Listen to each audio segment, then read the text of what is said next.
है। जब इंसान इस लेवल का ऑनर कर सकते हैं तो यीशु मसीह जी ने कहा कि जो मेरी सेवा करेगा मेरा पिता उसका आदर करेगा। आप सोचिए परमेश्वर किस प्रकार का ऑनर करता है। प्रेज द लॉर्ड एवरीवन, मैं सुमित छाबड़ आप सबका स्वागत करता हूं परमेश्वर की हजूरी में और अपने चैनल पर। आइए आज के वचन में हम आगे बढ़ें। लूका रचित सुसमाचार 19 अध्याय उसकी 29वीं आयत को हम पढ़ेंगे, 29वीं, 30वीं और 31वीं आयत को।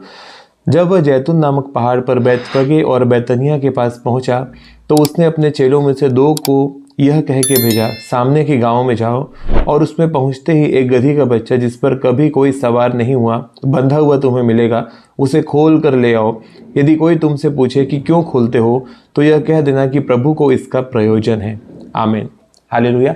परमेश्वर के वचन में लिखा, मेरे प्रियो, सबसे पहले तो मैं आप सबको पाम संडे की ढेर सारी बधाइयाँ देता हूँ। आप सबको आज का दिन बहुत मुबारक हो। और आज का दिन जो है वो बहुत ही महत्वपूर्ण दिन है यरूशलेम में। आज के दिन जब प्रभु यीशु मसीह जी ने प्रवेश करा, वैसे तो वो कई बार यरूशलेम में आ चुके थे, लेकिन आज के दिन जब उन्होंने यरूशलेम में प्रवेश किया तो ये एक अलग ही अंदाज में था।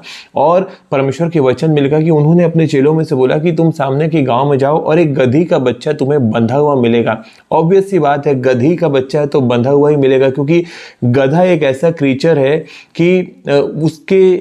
उसकी जो जॉब प्रोफाइल है गधे की, वो भार ढोने की ही मानी जाती है और उसे बांध करके ही रखा जाता है। उसे किसी अच्छी जगह पर कभी भी कोई लेकर के नहीं जाता। गधा अगर कोई व्यक्ति परचेस करेगा तो उसके दिमाग में गधे का एक ही यूज होता है कि इससे मुझे लेबर करवाना है, इससे मुझे हार्ड वर्क ही करवाना है।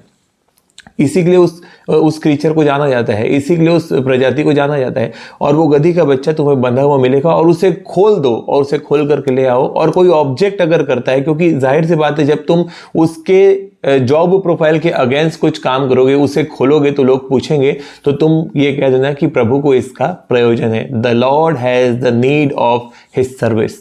हालेलुया। अब परमेश्वर के वचन में लिखा कि जब यीशु मसीह ने यरूशलेम में प्रवेश करा तो उन्होंने गधे का चुनाव किया, क्योंकि पहले ही भविष्यवाणी हो चुकी थी कि देख सियोन तेरा राजा आ रहा है और वो गधी के बच्चे पर बैठा हुआ है। पुराने समय में जब किसी राजा को शांति के समाचार के साथ अपने राज्य में जाना होता था, अपने देशवासियों से मिलने जाना होता था, तो वो गधे का चुनाव करता था। और इसीलिए यीशु मसीह जी ने, क्योंकि वो शांति का राजकुमार के नाम से जाने जाते हैं, उन्हें शांति का राजकुमार भी कहा जाता है, उन्होंने गधे के बच्चे में उस शहर में प्रवेश करा, क्योंकि वो शांति के सुसमाचार के साथ वो आ रहे थे। हालेलुया। और सेकंड जो यहाँ पे इंपॉर्टेंट जो चीज हुई, इंटरेस्टिंग चीज जो हुई, कि जब प्रभु को उस गधे का प्रयोजन हुआ, जब प्रभु को उसकी सर्विस की, उसकी सेवा की जरूरत पड़ी, उसे खोल दिया गया, उसके बंधनों को खोला गया, उसके बैकग्राउंड से उसको डिस्कनेक्ट किया गया और उसे एक नई प्रोफाइल दी गई, नया जॉब उसे दिया गया। अब वो परमेश्वर को अपने ऊपर रख करके, यीशु मसीह को अपने ऊपर बैठा करके वो प्रवेश करा था यरूशलेम में। और लिखा कि आप अगर पढ़ेंगे मरकुस रचित सुसमाचार में, तो वहां पर लिखा है कि लोगों ने यीशु मसीह के रास्ते में अपने कपड़े और मार्ग में खजूर की डालियां बिछा दी। अब उन खजूर की डालियों पर यीशु मसीह जी ने डायरेक्ट अपने पांव नहीं रखे, क्योंकि वो तो गधे के बच्चे के ऊपर बैठे हुए थे। तो उस खजूर की डालियों के ऊपर और उन कपड़ों के ऊपर, उस ऑनर के ऊपर सबसे पहले गधे के पांव पड़े और वो उस ऑनर को लेते हुए चला।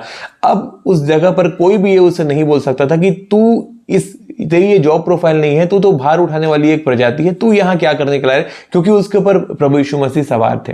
हालेलुया। जिस दिन हमारा प्रयोजन परमेश्वर को हो जाता है, जिस दिन हमारी सर्विस की परमेश्वर को जरूरत पड़ती है, या हम जिस दिन अपने आप को अवेलेबल करवाते हैं परमेश्वर की सर्विस के लिए, उसकी सेवा के लिए, परमेश्वर हमारे बैकग्राउंड से हमको डिस्कनेक्ट करता है, हमारे बंधनों को खोलता है, हमें अपने उपयोग की वस्तु बनाता है। और वो जो ऑनर परमेश्वर को जाता है, उस ऑनर के हम भी भागीदारी होते हैं। परमेश्वर के वचन में लिखा, यीशु मसीह जी ने कहा कि जो कोई मेरी सेवा करेगा मेरा पिता उसका आदर करेगा।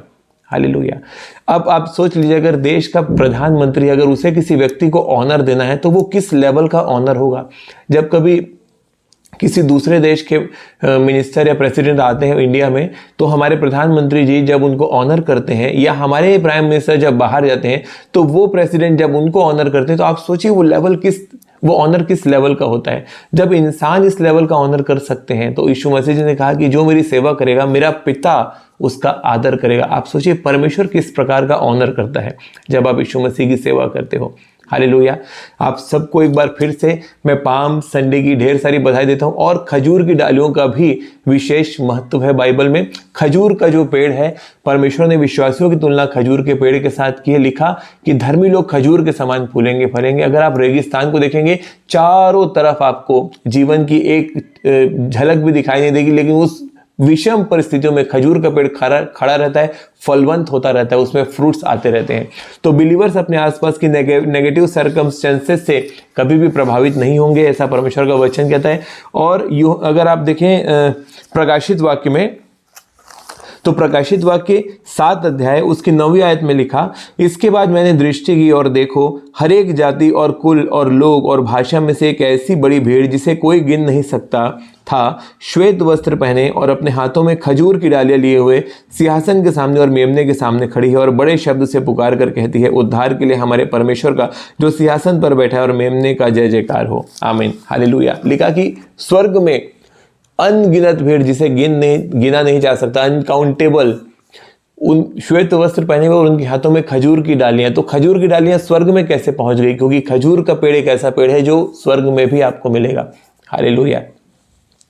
God bless you all. आज का वचन आपको ब्लेस करे। ढेर सारी बधाइयां आप सबको। और आइए हम सब प्रार्थना में जाएं। खुदा बाप, मैं आपका धन्यवाद देता हूं आज के सुंदर समय के लिए और इस वचन के लिए भी मैं आपका धन्यवाद देता हूं। मैं प्रार्थना करता हूं आज का वचन सुनने वालों के जीवन में 100 गुना फलवंत हो। हम आपके प्रयोजन की वस्तु बन सके मेरे सामर्थ्य पिता। हम आपकी सेवा में काम आ सके मेरे सामर्थ्य परमेश्वर। आप हमें ऐसी ग्रेस प्रदान करें, आप हमें ऐसे अनुग्रह से भरे मेरे सामर्थ्य पिता। सारी अंधकार की ताकतों को, सारी शैतानी युक्तियों को मैं यीशु के नाम से कैंसिल करता हूं और धन्यवाद के साथ प्रार्थना प्रभु यीशु मसीह के सामर्थ्य और महान नाम से मैं मांगता हूं, आमीन। God bless you all. मिलते हैं अपनी अगली वीडियो में। परमेश्वर आप सबको बहुतायत की आशीष दे। सबको जय मसीह की। चैनल को सब्सक्राइब जरूर करें और वीडियो को लाइक करें, शेयर करें अपने डियर वंस के पास। Praise the Lord. God bless you all.